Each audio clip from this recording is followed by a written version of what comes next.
Welcome, ladies and gentlemen. Welcome to all of you who come from all parts of the world. Namaste, Assalamu alaikum, season's greetings. Our chairperson tonight is Dr. Kirti Algu, who is a young graduate of Anton, the University of Suriname, where she works as a researcher in the Institute for Graduate Studies and Research.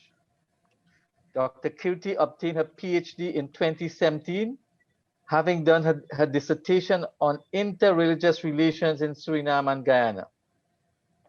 She's currently combining sports, martial arts specifically, with her academic career.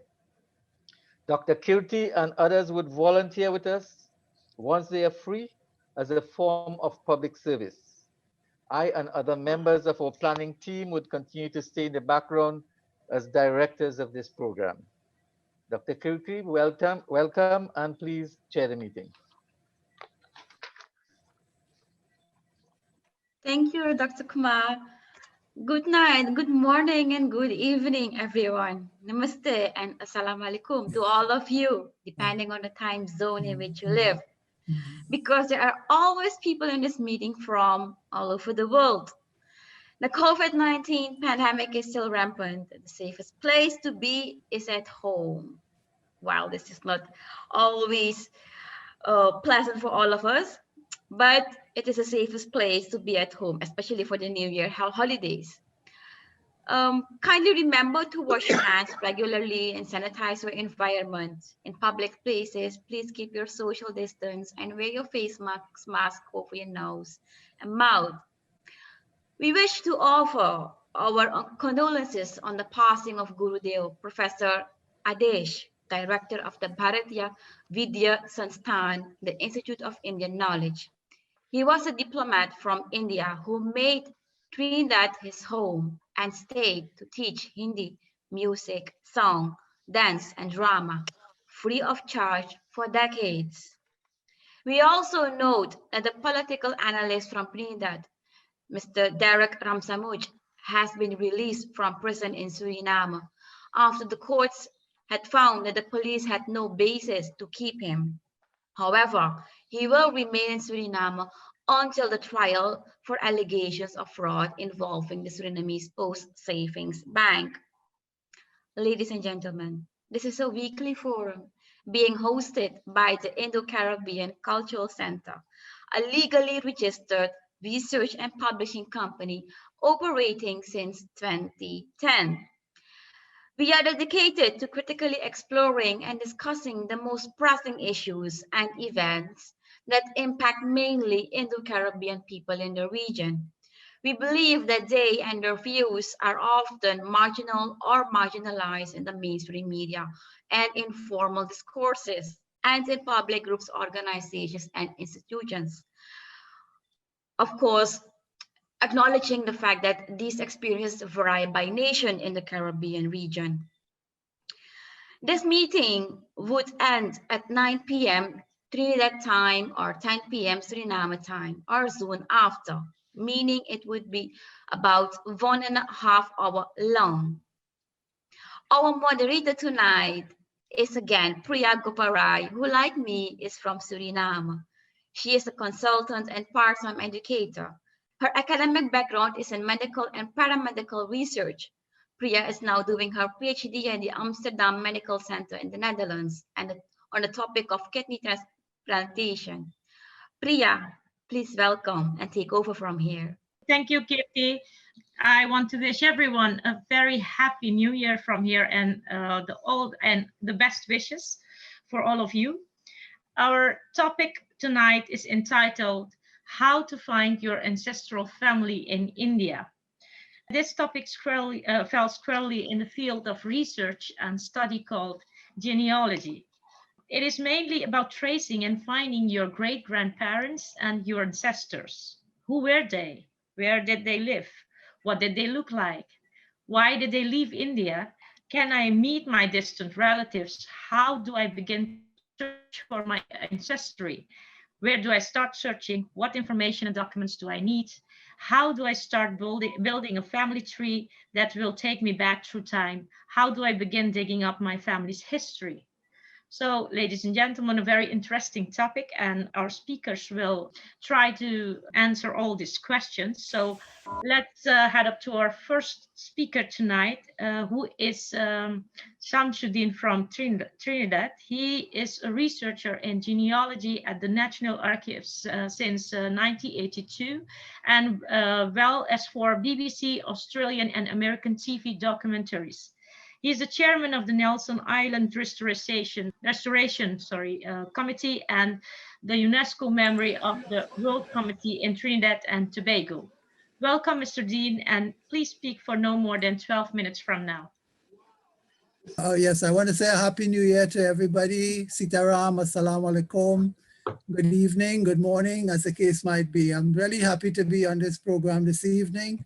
I have a presentation to make here, so I will start right away. It is about how we find our ancestral family in India. Am I being seen, or could you see my PowerPoint at this point, Kumar and others? No. Open it and share screen. Open the PowerPoint first and then share screen. At the bottom, same step. Can someone help you who is there in the room? But meanwhile, you go ahead and try. Yes, okay.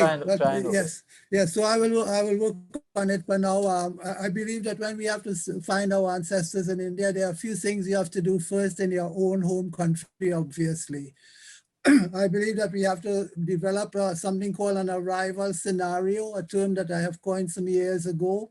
How do you do this? You interview your elders about the ancestor himself or herself.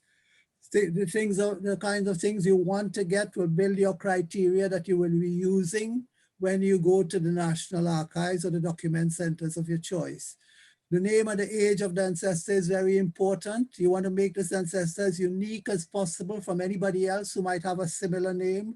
A cursory glance through the archives documents in Trinidad will show you that 147,000 Indians were registered to Trinidad, of whom there could have been about 500 with your ancestor's name, and they usually had one name only. So you want to find out some more about that person. Did he come as a child? He or she come as a child, as an adult?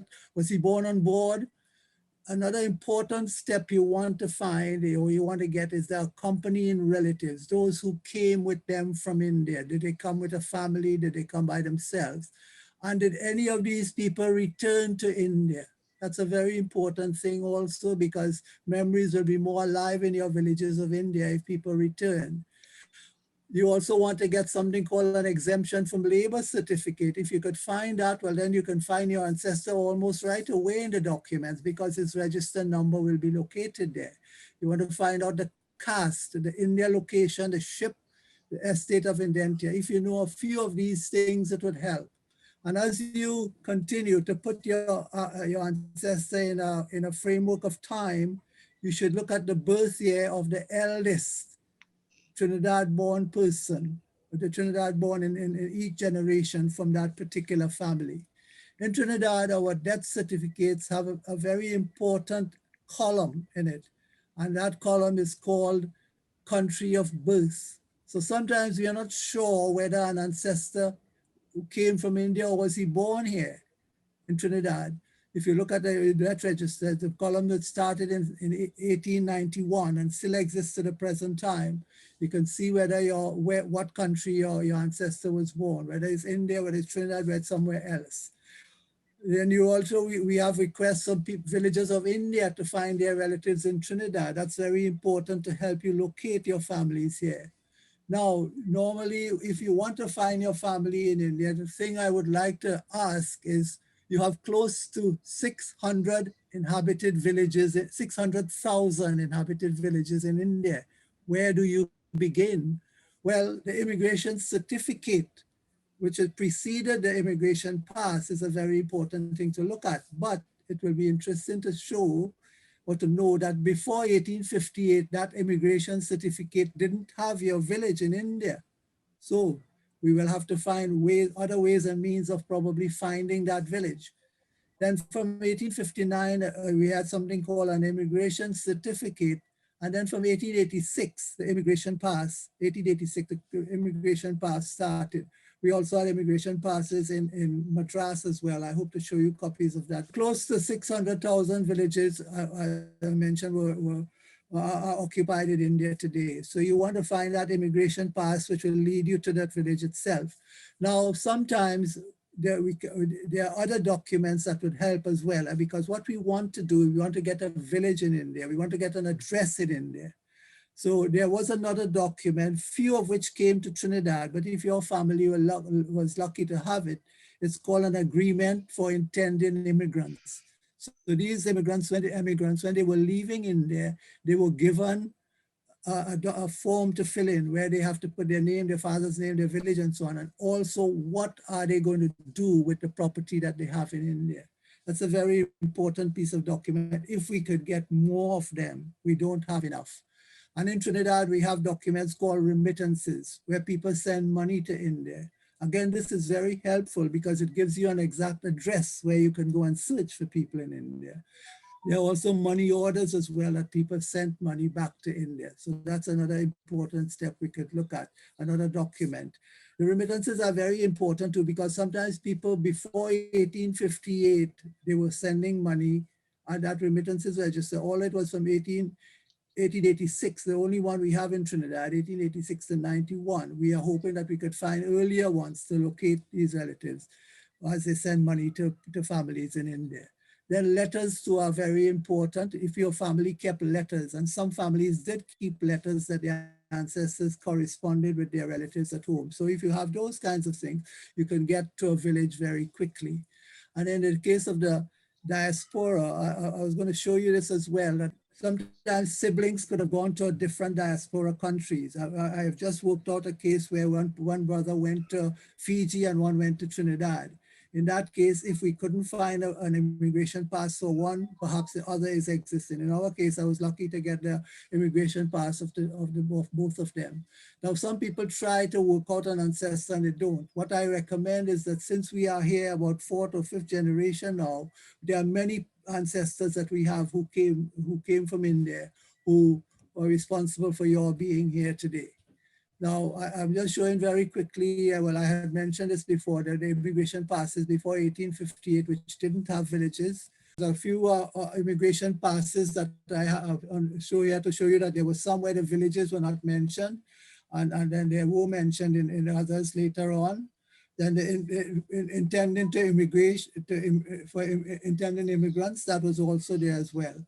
Now, register of remittances is very important. When we get to India itself with all of this information, we must remember that certain things have happened since our ancestors left. Administrative changes are galore in India. States are no longer the same states that we left. They're no longer the same. We know that today, we know that today, Bihar is no longer Bihar alone, but it is Bihar and Jharkhand. And we also know that today Uttar Pradesh is both Uttar Pradesh and Uttarakhand. This happens also at the district level. Basti district, for example, is no longer Basti alone, but today it's three districts in one. There is Basti, there is Sant Kabir Nagar, there is Siddharth Nagar. So one has to be aware of this. Then on some documents, you see Thana mentioned. Thana is the police station from which the ancestors came. Now, we will find that the Thana could be changed because police stations are built all the time, built nearer to the particular village. And so these are things that we have to be aware of as we go tracing families in India. We also know that Google Maps are a very big help for us these days because we can find a village easily, but there are spellings of names have been changed, are different because sometimes a village could have two names in one. So one has to be careful when you're looking through. Don't look for one name only, you could find it. And then like in Trinidad, I'm sure in Suriname and in Guyana, the same thing happens where there's more than one village. there's more than one village with the same name. You know, we have a couple hermitages in Trinidad. We have a few St. Mary's in Trinidad. And the same applies in India. When I went to the district of Sitamarhi, which is in northern Muzaffarpur in Bihar district, I found about 4 villages with the same name of the ancestor I was searching in that particular place. So we also have to be aware that some villages have what you call hamlets or tolas around them. This happens in many places. The tolas are sometimes mentioned on the immigration pass instead of the village itself. So all of these things create problems for us when we go there to search. We have to be aware of all of this. Indian documents, when we go to India, we want to match our documents, our immigration pass with the documents in India. In order to do this, we visit, first of all, the National Archives. It could be at Delhi, it could be the ones at Lucknow, the UP, or you could go to the Bihar ones in Patna. But more importantly, in finding your roots, since you already have the immigration pass, a lot of those documents will be what you call duplicated at the National Archives in India and the other big archives. You want to get to the smaller area, to the district record centers, which are what we call the record rooms or the collectorate or the kacheri. These are places where local documents, like land documents. Before you do all of this, I suggest that you have a letter, an official letter, which you can show to the district magistrate of your area. An official letter from somebody of known in Trinidad, maybe a minister or somebody from the National Archives. This will give you easy access to the documentation, because they're a little funny about documents at this level. These are legal documents then at the district record centers, the collectorate and so on. You're looking for what is called the Katawni, that is the land registers. What you will do in that, you will hope to find a name from your immigration pass. You will hope to find that name in the Katawnis, in the document registers there. When you do that, you look for the person, you look lower down, so you could bring the family as close as possible to the present time. There are also other documents that you could look at. For example, the death registers. We had mentioned about death registers in Trinidad, but they're also very important in India, because from 1897, when the death registers came out, they had not only the person who died, but if you died at 101 years of age, your father's name is on the document. And one can think of the very big help, a big assistance this will be to the tracing down of families to the present time. Then there are also the electoral rolls. These are voters lists which were created in India from about 1852 when the first elections were held. Families were kept in blocks. So you can see it's something like a census in a way. If you could get the electoral rolls for your village in India, then you will be able to find out if your ancestor is mentioned as a father, or his brother or somebody is mentioned as in the father's name column. I also found that there are certain registers called the Parivar or Nagrik registers. These are family registers that are contained in the villages in India themselves. Also, there are the Pandas of Haridwar and Varanasi and Gaya, and although they maintain only Hindu records, the Muslim records could be traced in the Hajj centers at Mumbai and at the Aligarh University as well. So these are some of the places you can find documentation for what you're doing of tracing the roots. Now it comes to visiting the villages. So here you are armed now with these immigration passes, you're armed with the land records, you're armed with death registers probably that you found in all the document centers.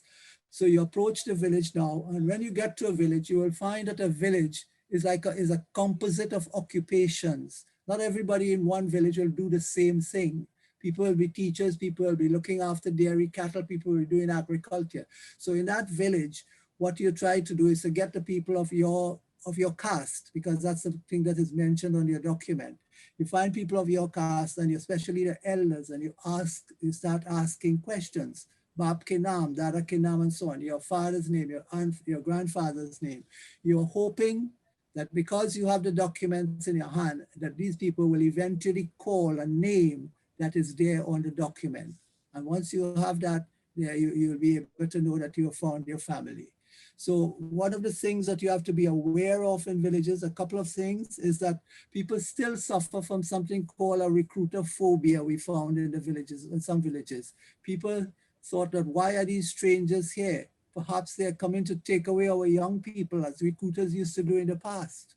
This is something that we found, we noticed as well. People are also scared of losing property. They want to know why our distant family want to come and meet us. Maybe they want to come and take away our property. That's something that they look at as well. And there's a new fear that is existing now in the villages of India, where Muslims are becoming wary of the certain laws that are being passed in India.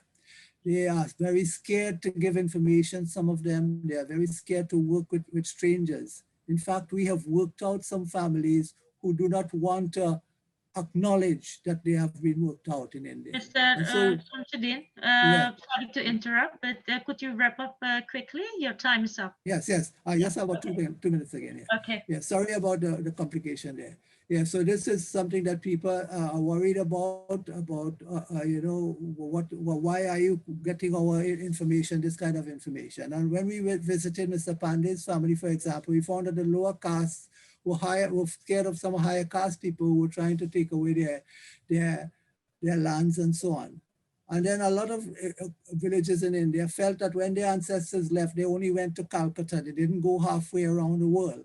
So what our objective is to calm the villagers as much as possible. For this, we invite the imams or the pandits or the mukia, who is the head of the village, to work with us. We want to be honest and clear about our objectives. Most times villagers will accept you, but more than one visit is recommended.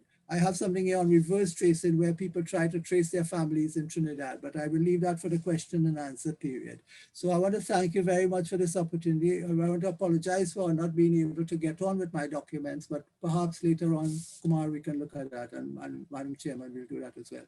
Thank you very much for your time. Thank you, Mr. SHAMSHU DEEN. Our second speaker tonight is Mr. ASHWINI KUMAR RAJPAL, a Guyanese living in Canada. He is the founding director of the International Foundation for Vedic Science. He assists persons in tracing their roots in India and organizes tours to India, including domestic travel and hotel accommodation. Welcome, Mr. ASHWINI. You have 12 minutes from now on.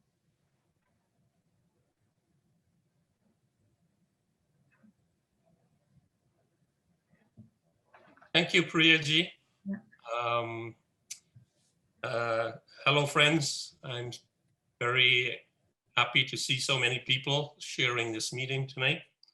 I'd like to start by sharing my screen.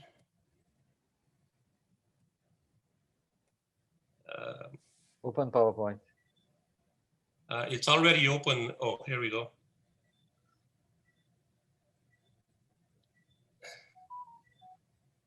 Open PowerPoint, then share screen. It's open, Kumar.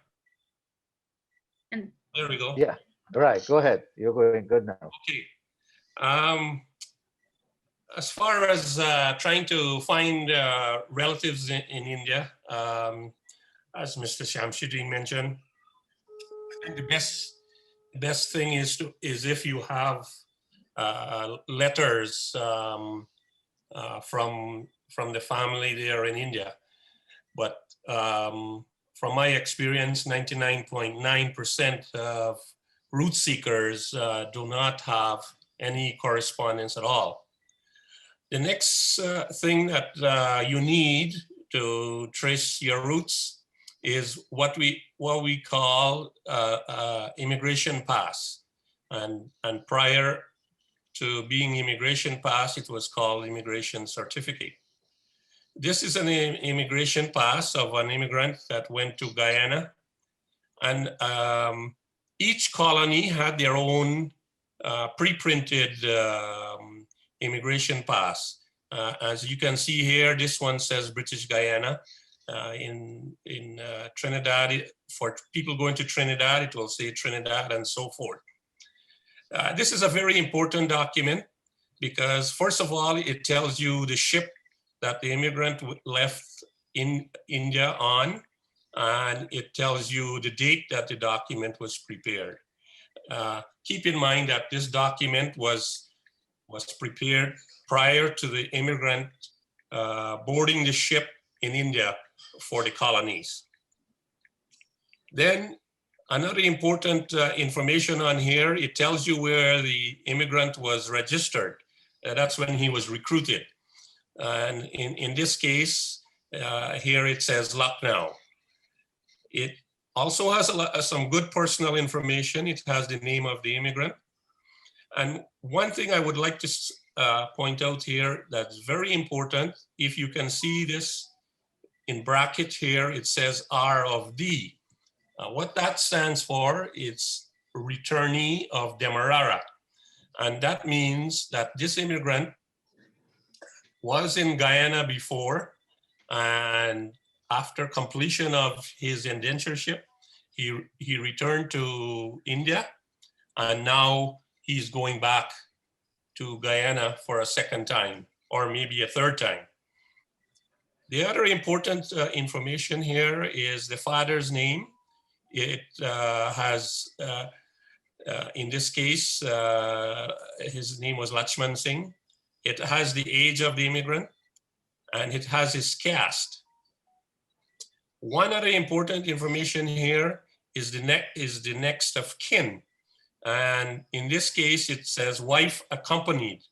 That means the wife accompanied him on this trip to Guyana. And I'll show you the wife's past in a minute. But if you, when I show it to you, the numbering sequence is one more than the depot number up here. Another important thing is if the immigrant did not have anybody accompanying, any family members accompanying him, this would have a person who was alive at the time he left India, whether it was a father or a brother or a sister or a mother. So, and it would have their name and what the relationship was. And in this case also, it has the wife's name. And as it was pointed out earlier, you have the district, you have the Thana, which is the police station that's responsible for that village, and you have the village name. So with this information, you know, you can make a trip to India and go and look for your ancestors or descendants of your ancestors, I should say. However, keep two things in mind, that the geographical boundaries in most cases have changed.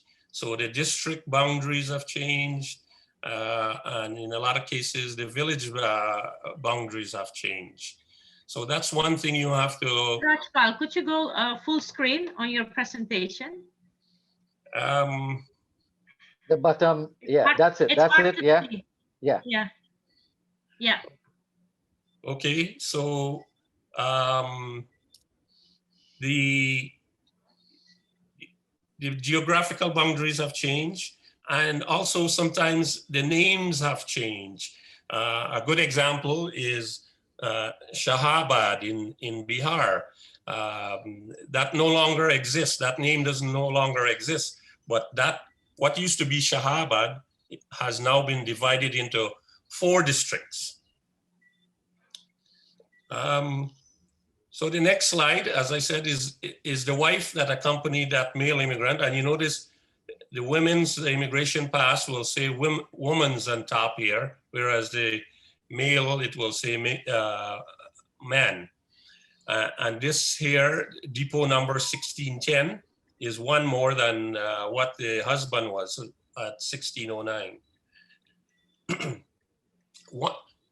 Another key thing in Guyana that was, and I've seen it in a lot of other countries too, upon landing on arrival in the colony, each immigrant was assigned a number, and it was written on the immigration pass. And this is the number here for for this woman that went to Guyana with her husband.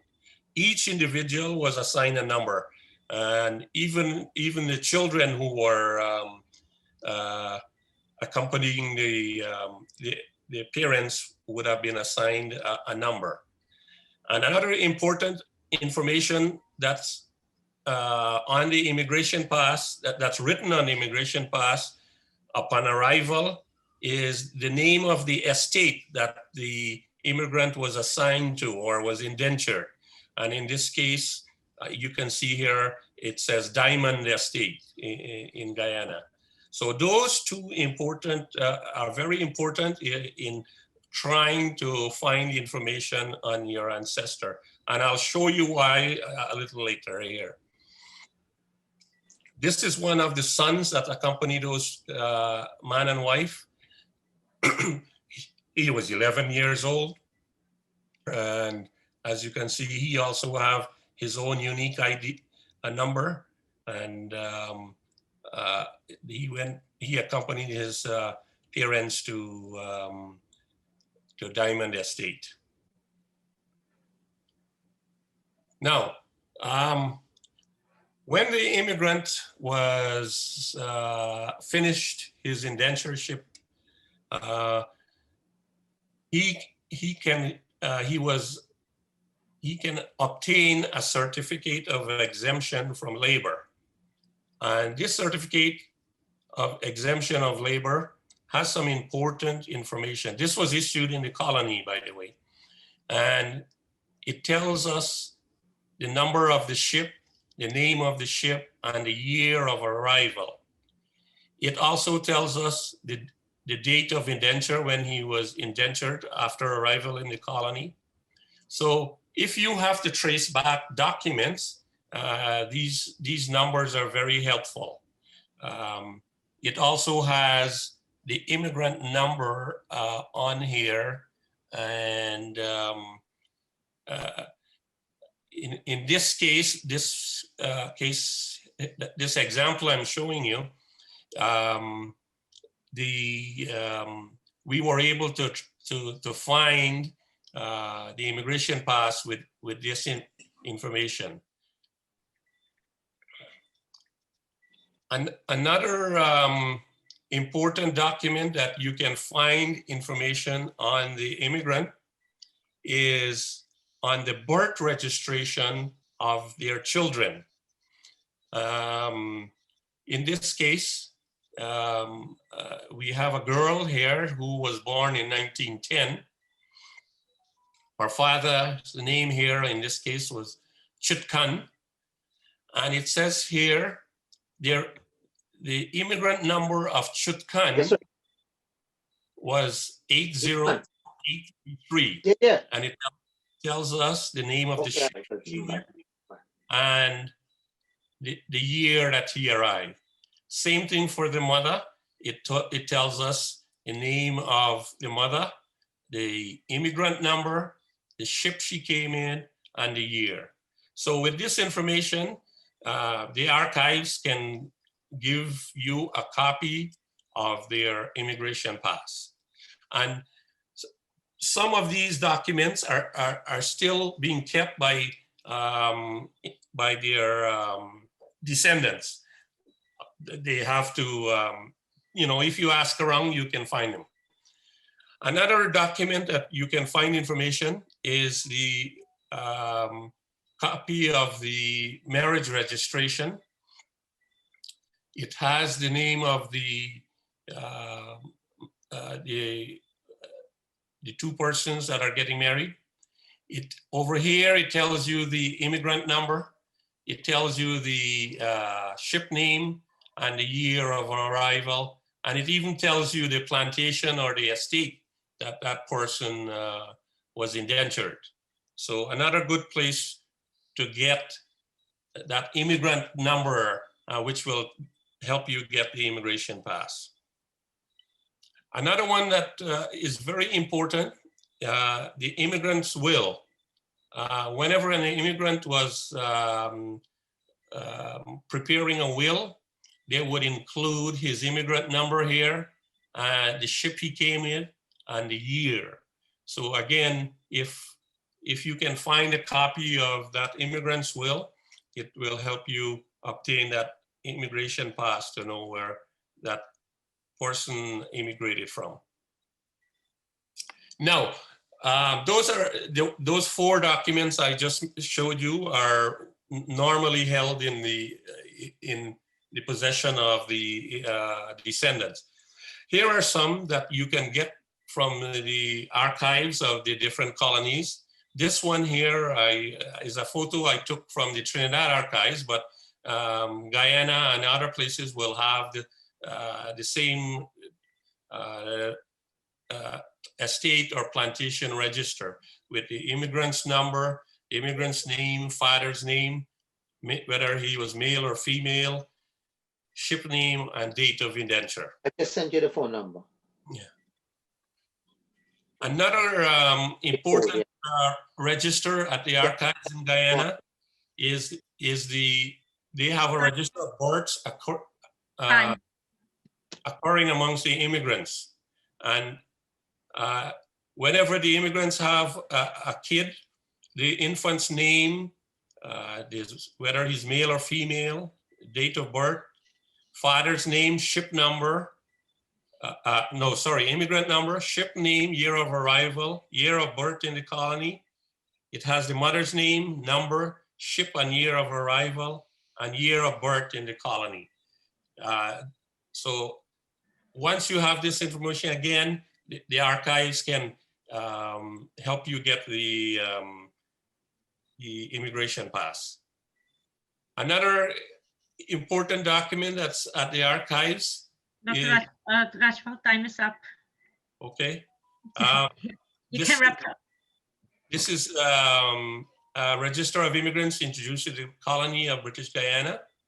And they also have a register of deaths. And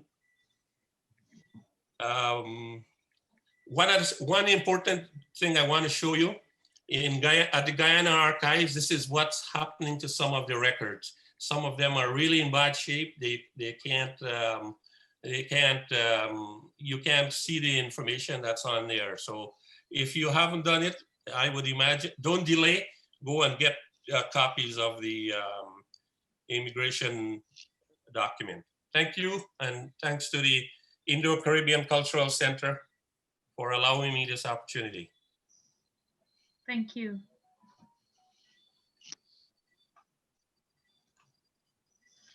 Thank you, Mr. Rajpal. We're heading up to our third speaker tonight. That is Dr. MAURITS HASSANKHAN from Suriname. He is a researcher, author, and former head of the history department at the Anton University. He's the co-author of the historical database in Suriname, in which data on indentured laborers from China, India, and Indonesia have been compiled and are available on the internet. Please, Dr. MAURITS HASSANKHAN, the floor is yours for 12 minutes from now on. Perfect. Okay. This is my first PowerPoint. It is a presentation I held in Trinidad in 2011 about the need for an international database. But I want to tell something first about our own database. In our case, all the relevant information you can find in the General Immigration Register that we have, I think, in all countries, a General Register of Immigrants from India. So, and in this register has all the data you have in the immigration passes. In Suriname, we don't have the immigration passes anymore, but we are lucky that all the information is in the immigration register. And what we have done in Suriname, that we got the collaboration of the National Archives 22 years ago, that we got permission to make a database. All the data have been put in a database. And here you are. What you first see is a column with contract number. It's a combination of an alphabetic letter and a number. So then you have the name of the immigrant, That is the name of the immigrant. For instance, my own family name is Hassan Khan. My grandfather's name was Hassan Khan. And what is the first name? That is the name of the father. That is because since about 1908, people had to take a family name. And in that case, the first name, his own name became the family name, and the name of the father became his first name. So if you are now Kumar Mahabir, then Mahabir was the name of your grandfather or great-grandfather, the person who came from India. Okay, you have the sex, the age,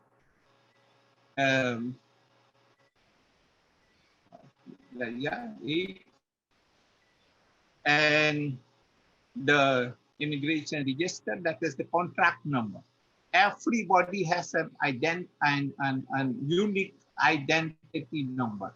In the case of Trinidad, Guyana, South Africa, it is just only the numbers. But in case of Suriname, we have a letter, for instance, C, and then the number, and the alphabetical letter gives the year when you came. Okay. We have also the number the immigrant got on the ship. And with that number, people could be traced in India. For instance, 266 from the Ganges. With that number, you could trace the people in India. We have also family relations. If a person came with family members, it could be wife, it could be children, it could be cousin, and so on. That was noted. The height of the person, his color of skin was important.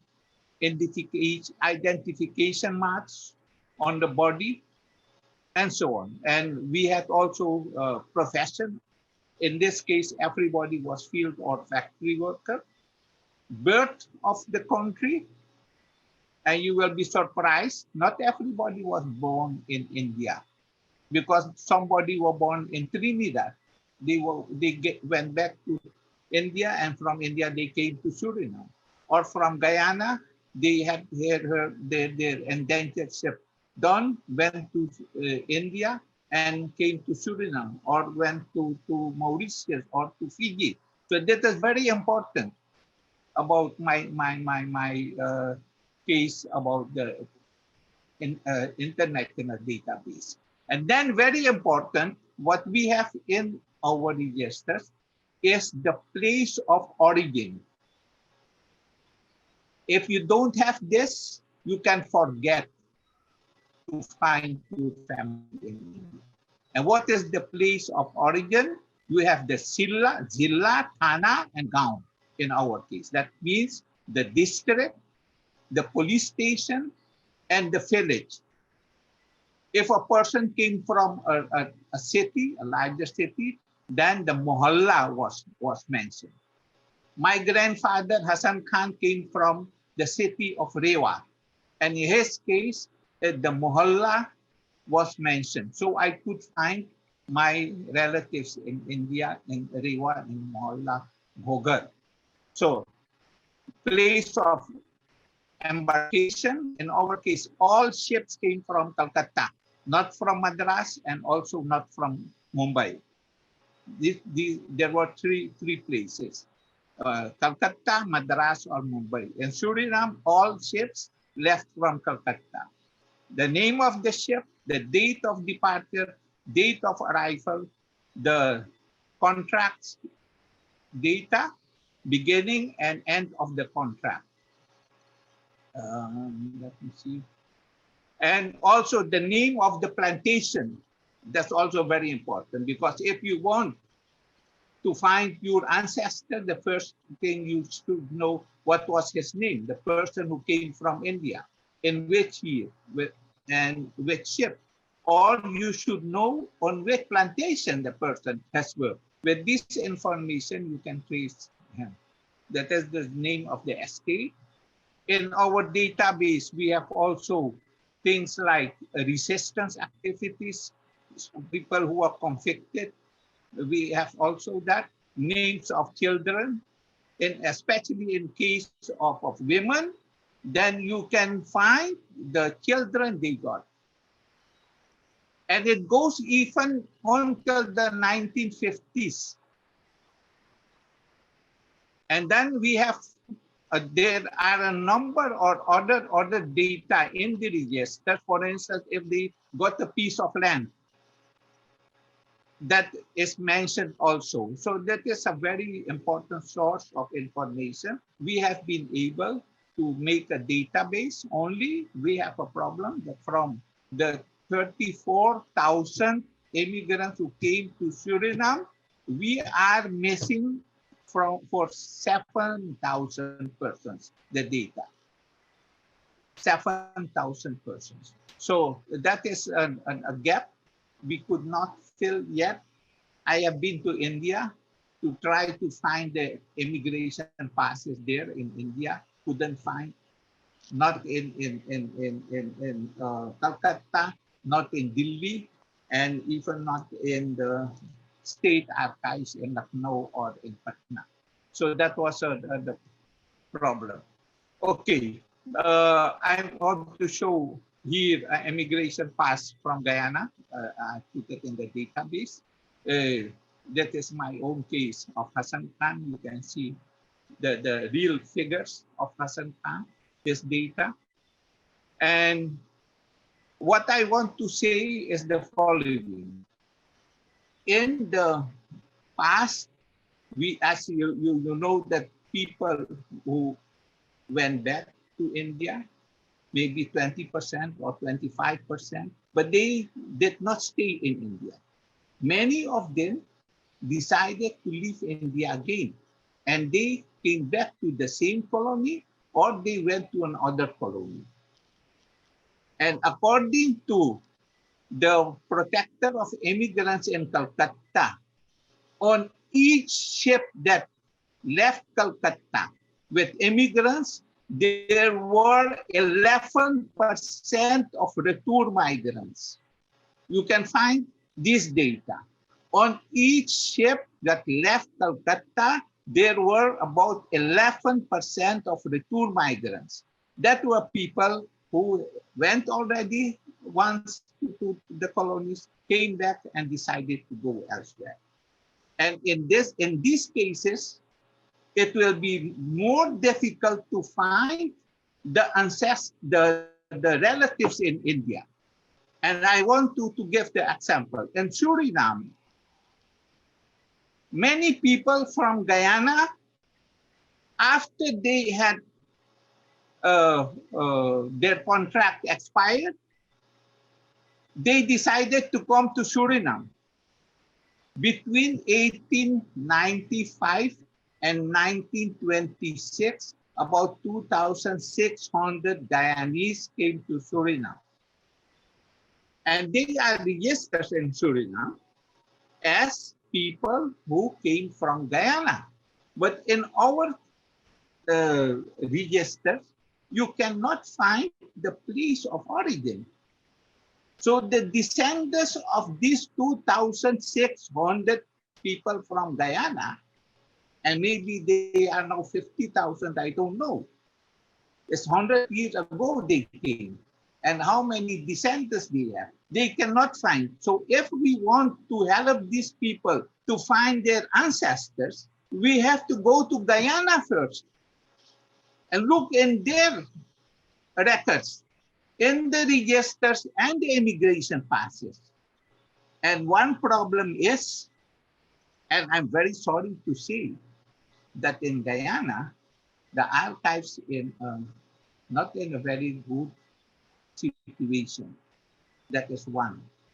And a lot of records are lost already. You will not find all the immigration passes. Not all the registers are there. And the state of the records, not only in Guyana, in Suriname, in all the countries, you have the state of the records are in a very bad situation. There's the solution. And I am going to my second PowerPoint. Actually, I've given you 5 extra minutes. Yeah. Thank you very much. It is very important. I'm going to now go to a very important thing. Share window is closed. Okay. I get a message that chat window is closed. Okay. Yeah.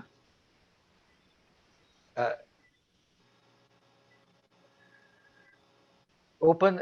You have a next PowerPoint? Yes. Okay. Share screen. Open the PowerPoint and share screen. Okay. And then I'm going to share screen. But the moderator said you just have a couple minutes again. Yeah. Okay. Again, because I gave her 5 minutes. I am now here. Yes. I am at this moment vice chairman of a very important project, that is the Indentured Labor Root project, and that is initiated by Mauritius.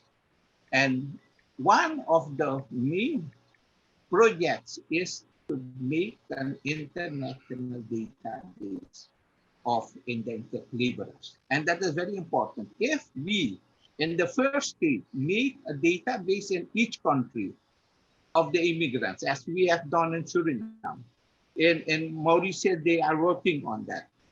In Natal, in South Africa, they have scanned all the immigration passes already, but there is no database yet.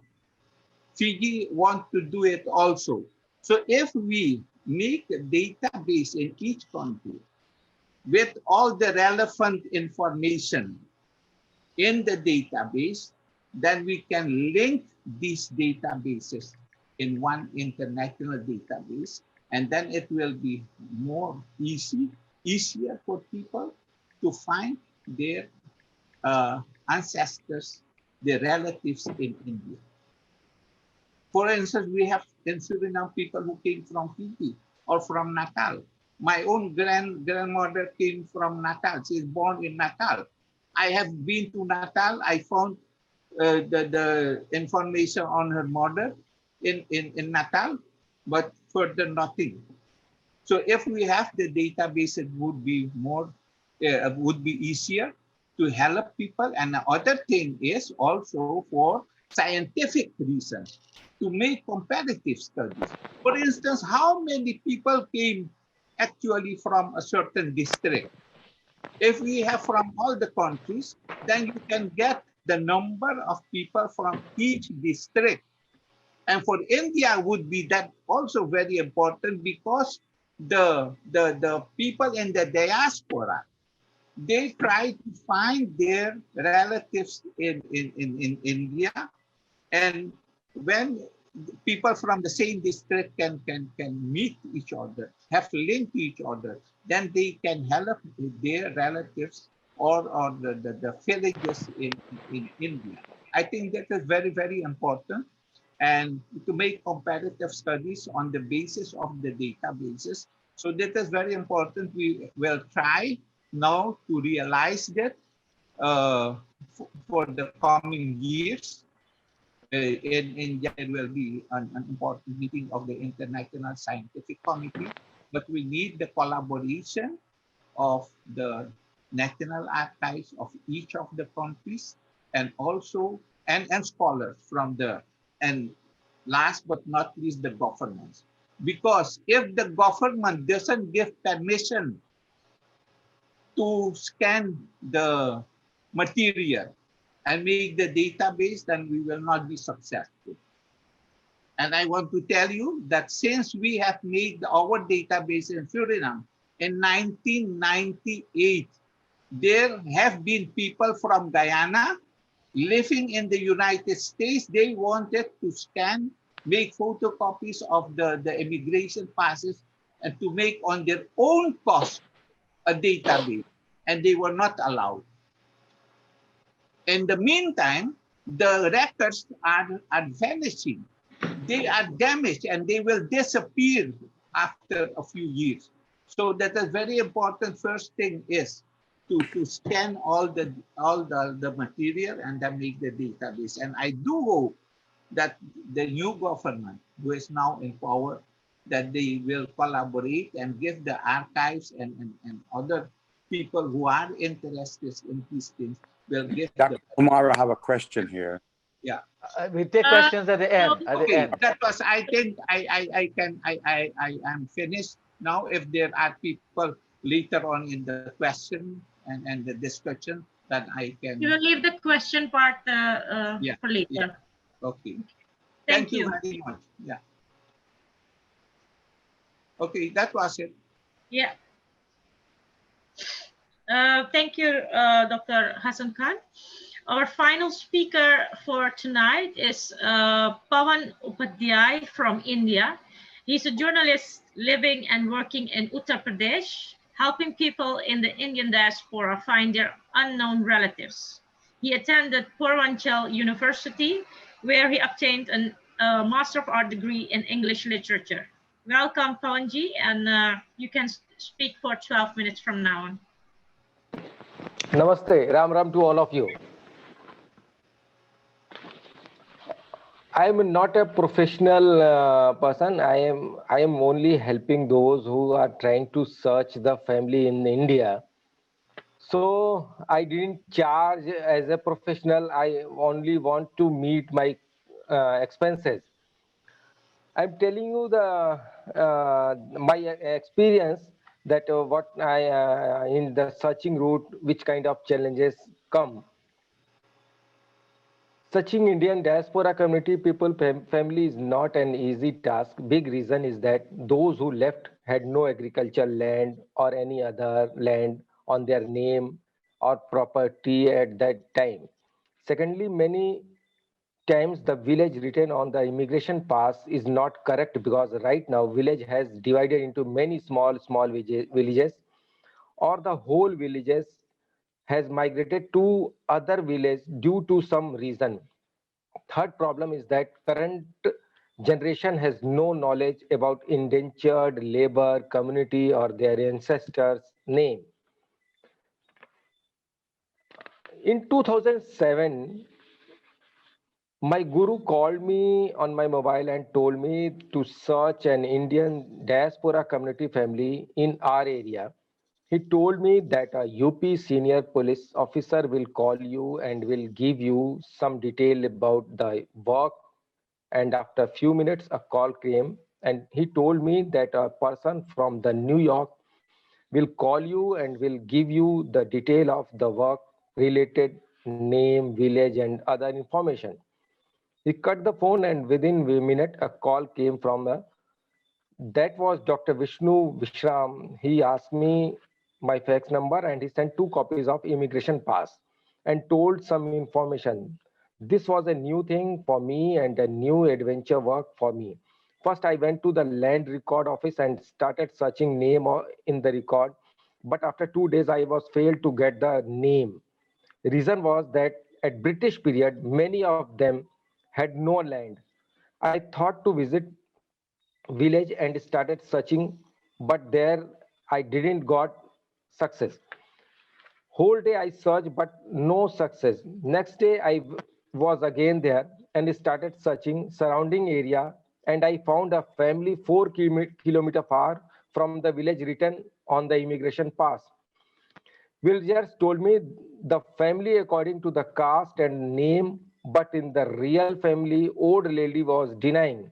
Villagers told me that no, she is afraid that foreigner will come and will divide the property. I sat with that old lady at her house and tried to satisfy her that believe me, they will not take any part of your land or property. Her elder son came that time. He understood all the matter and was satisfied with my words, and they told his history, relation with the current family. I calculated time, it was much closer. That was my first success. My another task was ready to search, and it was in Mau district. I reached the place and met the village head called Pradhan. Pradhan sent me to a person who keeps the record of that area. He started searching, but no success. He took 2 days to search and finally told me that he has no record on that name. I started searching. I searched in my surrounding villages and met 115 years old man who was potter and gave clay pot in villages, but he also didn't told me about my search. I reached a village where I met 80 years old lady. I told her Hardayal, but she told me that there was Harilal in their family. I again checked the name in immigration pass and I felt that it may be Harilal due to writing I was not correctly reading. She told me the story that Britishers took away the son of Harilal and Harilal is my grandfather-in-law. The Harilal name comes in the song which is sung at marriage time. I searched this by the culture of the great India. Third was different. This was Vishnu's direct family, and once Vishnu went to village Burani in Bharatpur district in Rajasthan, but no success. 2 times I went with Vishnu, but no success because we were searching wrong village. And finally I went alone with my friend and directly went to police station to find me the correct village name. It was Biravai, and it was interested that there was 3 Biravais and search all 3. And while searching in the village, the old man around 80 years told me that a famous man was Jodha Singh, and he called the member of the Jodha Singh family, but he was not knowing Jodha Singh. So I went to land record room and found the name in the record. It took a week to found the family. I have searched many families, but I am giving the example which are interesting. In the chain, I met a Nalini Naidu in Fiji conference, and she gave me the immigration pass copy, which was from Andhra Pradesh. I searched the family. I searched the village Pittapur. The village was mentioned in Pittapur, but there was no such village. So I talked to some of the professors who told me that Pittapur is now Pittampuram, which is in East Godavari district. I went Pittampuram and saw that the village has changed in big city. In this city, there is railway station and bus station, post office, many big famous temples is built. Big shops are there, many hotels are there. Lifestyle is not of village. I started searching Gompa family, which was mentioned on the immigration pass, and met one Gompa family there. They were not knowing the name written on the immigration pass. So I searched surrounding area. I found Gompa, Gampa, Gompala. So it was more confusion. People told me that many of them has come from other district and some families has migrated to other places.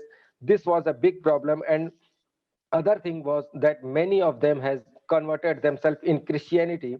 So this they didn't know the family detail. For me, a big problem was Telugu language. I was unable to understand. For that, I took a research scholar with me, but he was not fast as me in getting the information, but he helped me a lot. But finally, I didn't found the family, but still searching in that area, and hope in future I will definitely get the family. There are many challenges from that. I has given some examples. Many of them families are afraid that people will come from foreign and will come and will divide the land or property, and some things that living abroad person has lot of money and they will give the money from them. So they tell us that we are the right family. So I have to cross check with many angles. Sometimes I say men or women, I tell them wrong and they correct it. It means they know about and I found the right family. Some information is to be needed, and immigration pass is the correct paper. In that, district, thana, village, caste, father name, next to kin, year is mentioned there. According to that information, I visit the village, try to find the correct family, and from that time to now, many changes has come. State divided in others in two parts. District also divided. Thana has changed. Village name has changed because at that time big village. This time small villages has created in one village, and one problem is another problem is that the people has given the name of the village which was near to that place where they were living. The famous village name is mentioned on the immigration pass, and they were living in another village. They has given the famous person name as next to kin, but they were not their relatives. So this type of problem comes in searching the root. That's okay.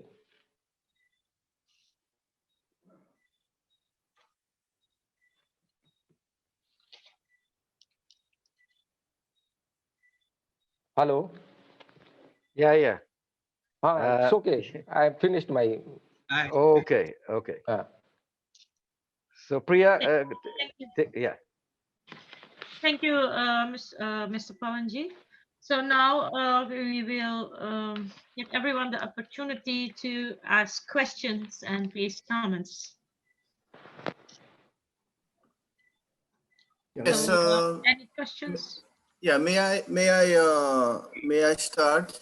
First of all, I must compliment the presenters. I have much admiration for your diligence to search all these records. So much appreciation. And I have just one question. While I was living in Trinidad the past 3 years, I came about many names which also are in Suriname. And so like Rupnarain and Ragu and Satu and Kisun Singh, etc. So I was wondering if those people are actually related. Do they come from the same village, same families from India? So maybe I'm jumping the gun and this is another research item, but I was just wondering. I wonder if some of you can answer this question. I can answer that actually. Can you hear me? Yes, we can hear you. Yeah, but my name is Akhilesh Dubey. I've spent a couple of years in India doing lineage research, and I'm a pundit in the community. I do pujas for Surinamis, Trinidadians, etc. The names, those names, Ramchand, Lachman, these are all very popular first names. And what happened for a lot of diasporic Indians, we end up taking our parents or grandparents' first name.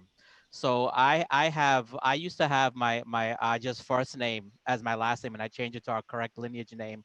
So we will find that a lot of the last names that we have are actually first names of our forefathers, and that's why you have this repetitive name in all of the different diasporic Indians in Suriname, in Trinidad, especially in Guyana and Mauritius and so forth. That's one of the reasons that I've come across. If somebody else has another reason, I'd love to hear it too. Thank you. Thank you. I ask you all to keep the questions very short. Can I ask a question? Yeah, go on. Yes, I'm from Belize. What happens is most of the Indians in Belize, in the area that I live, they trace their ancestry to Jamaica. They came to Belize from Jamaica to work on plantations of ex-Confederates. However, most Indians in Belize have English names. I am wondering if somebody could answer how more difficult it would be to trace people who have English surnames. That's my question. So who will answer this question? Question precisely. Can you repeat your question? Can you repeat the question, yes, sir? Yes. Yeah, can you repeat the question? Most Indians in Belize have English surnames.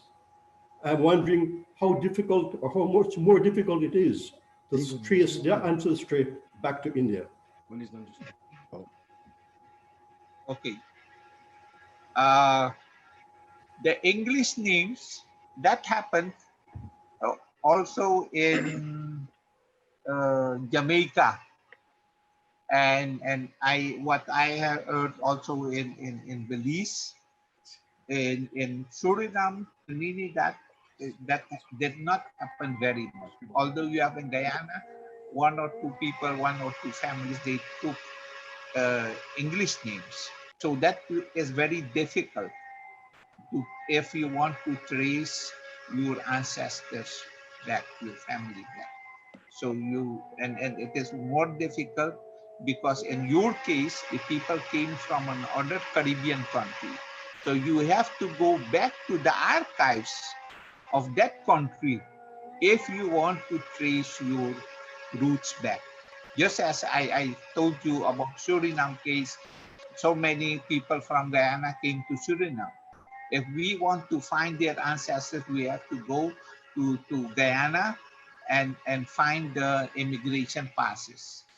And with that, you can go to India, find if you have the village name and the Zilla and Khana and so on.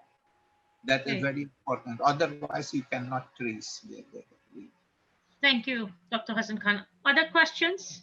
Yes, I have a question, please, for Mr. HASSANKHAN. Yes, Mr. HASSANKHAN, is there a possibility to find people which were Muslims and came not from the near shores where the ships depart? How can we trace those people? I did not understand your question. My question is, okay, I have a Muslim ancestor. Yes, Yeah. came from India, but not from the near shore, from where the ships leave to Suriname. Okay. How can we start finding those people? That is the problem. All the ships came from Calcutta, but the people, most of them were not from Calcutta, although they were called Calcuttias. So you have to go back to the immigration pass. If your ancestors were from one of the other Caribbean countries, you should know from which Caribbean country, where did they have their indenture, and there you have to find in the immigration registers or in the immigration passes. And with that, in the pass, you can find the place of origin, the district, the police station, that is Thana, and the village. And then you can search further. But only that the ship came from Calcutta will not help you. Okay, thank you. I have a question. This is Akhilesh speaking. This is for Dr. Kumar Mahabir. This has been a fantastic presentation, by the way. My question is, will some of the people that presented, will we have access to their contact information? For instance, perhaps Mr. Rajpal or Dr. Rajpal rather, Mr. Upadhyay or Pawanji, is that will that be available to us or? Yes, sure. And because we have reached a maximum of 100 participants, we want to do another session like this again next month, focusing more on questions and answers. So yes, you can email me and I'll give you the contacts. Thank you, Doctor. Yes. Hello. I have a question. Hello. Hello. Hey, go on. Hi. Hi. This is Chandra Singh. I just wanted to make a comment. I want to thank Kumar Mahabir and SHAMSHU DEEN, my fellow countrymen, and all the other presenters for the tremendous work you all are doing on roots and in dentistry history and related activities. Hello? Yes, go ahead. Go ahead. Oh, I haven't spent so many years in India, and until recently as High Commissioner, I did a couple of things that need to add to the pioneering work that you all are doing.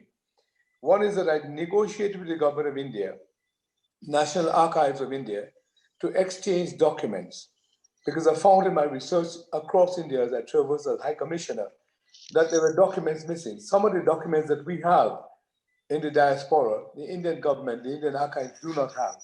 So we have an MOU in place for us to exchange documents. We'll give them the documents we have that they don't have in India, and the documents that we're looking for in India, which we don't have. That's an important issue to follow up on. The other point is that we need to really deal with the government of India, because I've had a complaint as High Commissioner in that for most of our history abroad, we were neglected by the government of India, and we are now trying to find our roots. The government of India now charges $250 US dollars to access the database that they are capturing all our history from all the different diaspora communities. There are issues that I started to deal with and had to give up because I was posted back to Trinidad and Tobago. I'm now retired. But I'd like to compare notes with all of you because I have compiled in my own way as a student in India for many years, as a Deputy High Commissioner, as a High Commissioner for many years. I have paid particular attention to indentureship and diaspora issues. So now that I have the time, now that I'm retired, and now that I can get together with Kumar and SHAMSHU DEEN and others, I would like to suggest some areas in which we can work together to further the cause that you all have initiated. Okay, thank you. Other questions? Other Yeah, questions? hi. I have a question. Can you hear me? Yes, go ahead. Yes, Go ahead. yes, go ahead. My name is Sam Subramani. I'm from the West Palm Beach area, formerly from Guyana, of the Tamil South Indian community. My grandparents came from Tamil Nadu, and actually, before she died in 1970, we had an intense conversation about her growing up in India. And there are a couple of things that I have the address. I almost went to the place of birth, but on my way to Tirupati, but I didn't get the time to go. But I understand one of the cultural things in South India that the parents, they tend to give the names of their children and grandkids the similar name to what they're using for their family members in Madras. So that's a fact. Like my name is Subramani. I have brothers named Bangaru and different South Indian names. And I was told that these names are prevalent with the family structure that they belong to in South India. Also, my in-laws, the Pawarus from Guyana, if they're listening, they went back to track for their parents and old folks, even in the 50s. And they went back, they couldn't find anybody. They spent 5 years searching with clues, nobody. So the movement of people, I would imagine, is very difficult to find anybody. But I don't know what else can be done. I hate to have false promises. I agree with that saying. I mean, I'm a community person in Broward, and I a lot of Diwali show radio program. We invite the High Commissioner. Sometimes they don't even show up, and they show resistance rather than being supportive. So it was a lot of obstacles. Hopefully, with this forum, Dr. Kumar, we can find some results down the road. Hopefully, because I'm retired now and I'm lost. I just want to have some cousin, my roots, so I can have some closure to that. And most of the Guyanese, South Indians, they're really from Tamil Nadu. How I know? Because the language they spoke, Tamil. I didn't hear much participation in Telugu or Malayalam, but mostly Tamil. So a lot of them, I would imagine, came from Tamil Nadu, as opposed to Telangana or Andhra or the other parts of South India. So I just wanted to share that with some of the researchers. Of course, I do appreciate the research work done, and hopefully, when you put it together, we'll get someplace. Chandradatta is a good guy. Spent many years in India, and certainly he understands the West Indian position. Hopefully, that will get a chance to to do some research work and present that as well, so we all can be heading in some positive direction. Thank you. I have a question. I have a question.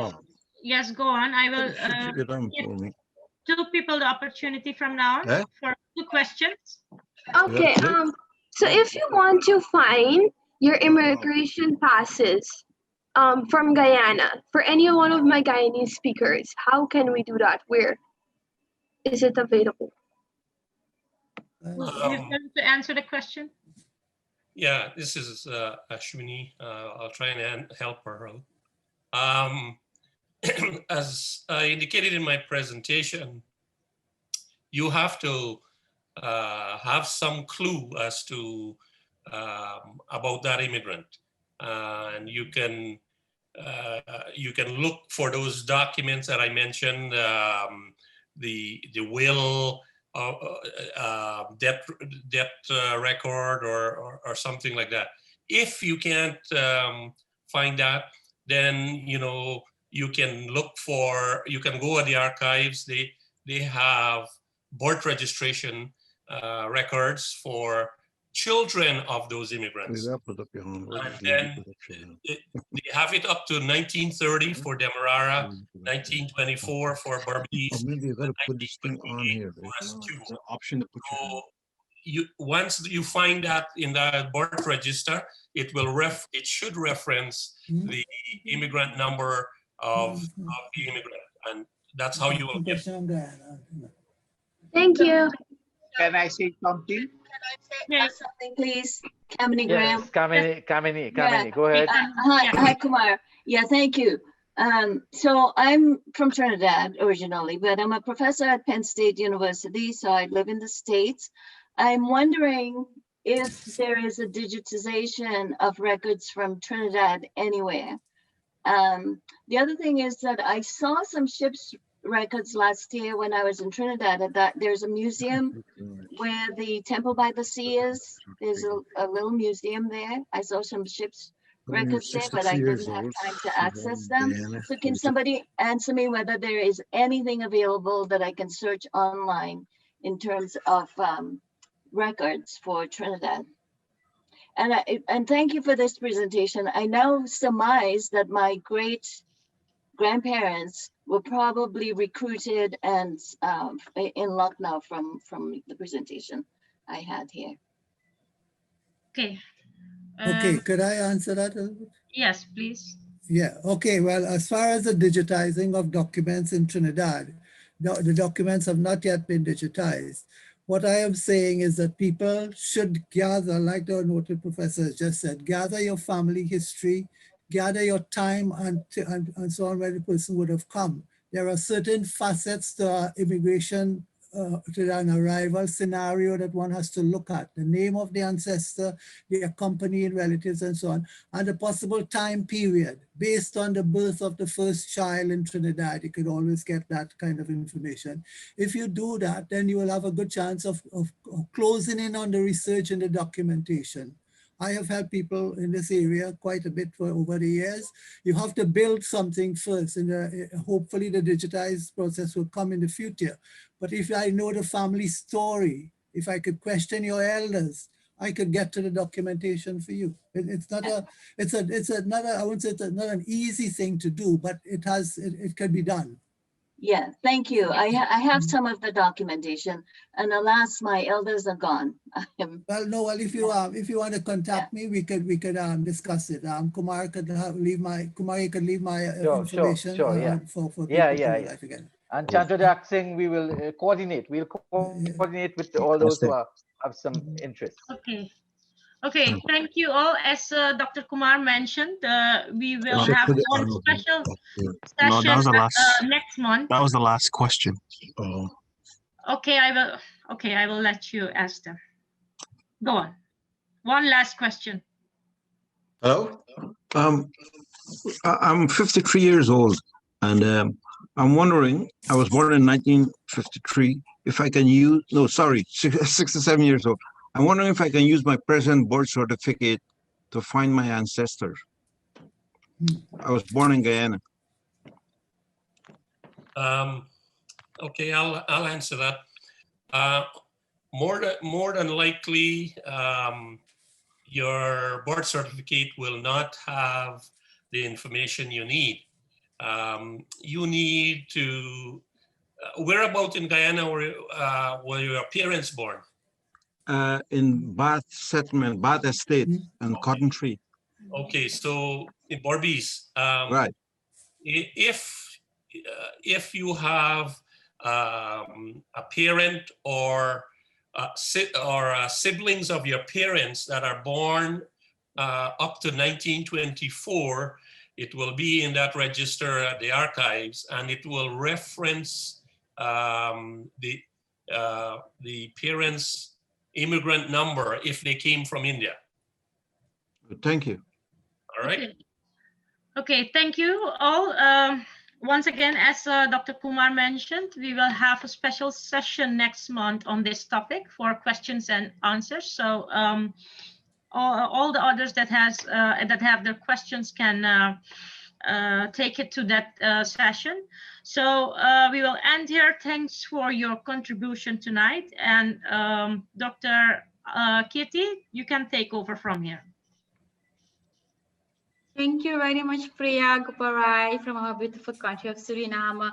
This was a wonderful session and you did an excellent job as a moderator once again. So this is a great audience. Thank you all for taking the time to participate. Thanks especially to the presenters. Thanks to the advisory and planning team led by Dr. Kumar Mahabir. As he said, this is a team effort directed by people in the Indian diaspora. Dr. Tara Singh from New York, Brian Ramphal from California, Cliff Rajkumar from Canada, Ravi Dev from Guyana, Sat Sukhdev from Trinidad, Leon Bruning, Sadhana Mohan, Vanita Ramnath, and Deo Sharman from Suriname, and many, many others. Please let us not forget our IT tech guy behind the scene, that's Raveen Ram Singh. As said before, this public meeting is being hosted by Indo-Caribbean Cultural Centre. Feel free to contact ICC to publish your books, magazines, and reports. Our regular series of meetings will continue next Sunday at 7:30 Trinidad Atlantic Time, 8:30 p.m. Suriname time. We will continue to discuss a variety of current topics. Please feel free to suggest a topic for discussion. You may also wish to organize an entire panel, or you may want to offer yourself to be a presenter or discussant on the panel. This platform is ours, just as it is yours. Send us your email address and WhatsApp number to continue to build our database. Our tentative topic next Sunday night is entitled Films on Indian Caribbean Identity, Culture and Heritage. Exciting one. If you do not get an invitation from us for our Sunday public meetings, you can also go direct to the Facebook page of the Indo-Caribbean Cultural Centre and view the program live. This way, you do not need a Zoom link, user ID, or password. As you have seen today, we had exceeded our subscription limitation of 100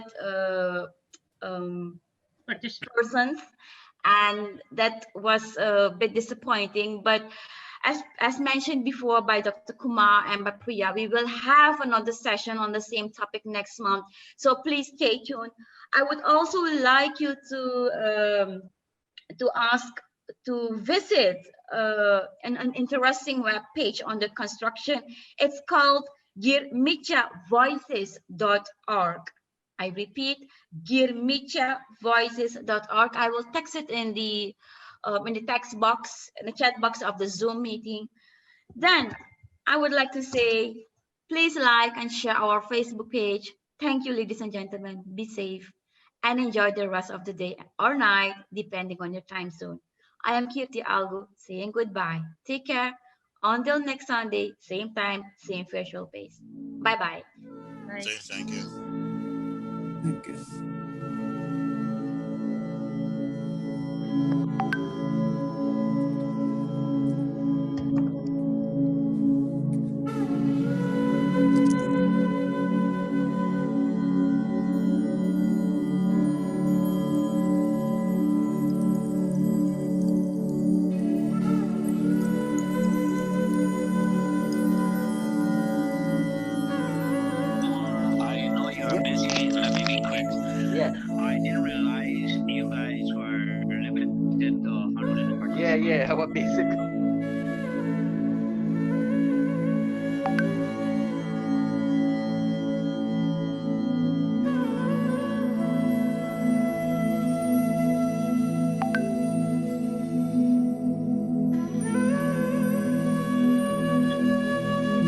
wrap-up session, Kumar?